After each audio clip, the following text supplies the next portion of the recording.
Of the House Veterans Affairs Committee. Phil Rowe with us on that. Congressman, I know this measure passed now that overwhelmingly addresses this issue. It's still potentially in limbo here, and we still don't have someone heading the VA on a full-time basis. We have a lot of candidates, and if this guy is right, the problems remain. What do you make of that? Well, the problems aren't solved. There's no question about that. The VA, Neil, is a huge organization, 370,000 employees, 168 medical centers, 800 outpatient clinics. So it's a big organization. But I think it's headed in the right direction. And what we did yesterday was recognize the fact that veterans are having, as I'm a veteran, we're having difficulty getting appointments. And so what we did, we passed a Community Care Act yesterday, which will make it easier when fully implemented. And it's going to take a year for the new secretary to implement this plan. But the idea is for the VA will create access standards, and if the VA can't meet those standards, then the veteran can go outside and of the VA. And we're also doing a network analysis. In other words, going into communities where VA medical centers and assets are and saying what's in the private community, what assets to what doctors does the VA have, and then use the best of both to provide the best care for veterans.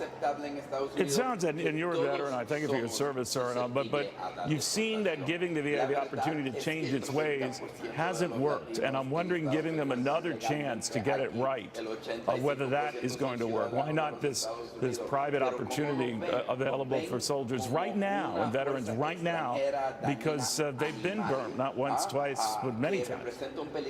You know, Neil, we have a system in the country where we have a shortage of medical providers. For instance, at the VA, and I was out in Denver not too long ago, in their psychiatric area and mental health, there were 60 providers short. So when you have a situation like that, you want to use the best of the private sector and the best of the VA sector to provide the highest quality care for people. This is not going to be easy, and the new secretary is going to have a big job on their hands, but I'm excited about it. Yesterday was a big step forward. Do you think we need, I know a couple of retired generals have been added to the list of now close to half a dozen candidates. Do you need someone with military experience like yourself, or even a retired general, to head the VA?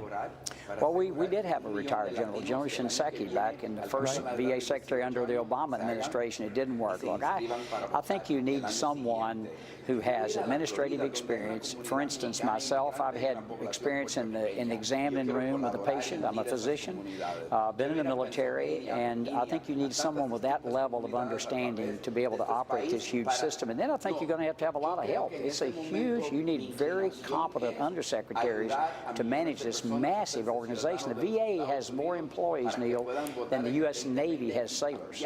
Amazing. Amazing. All right, we'll watch this. Congressman, thank you for taking the time.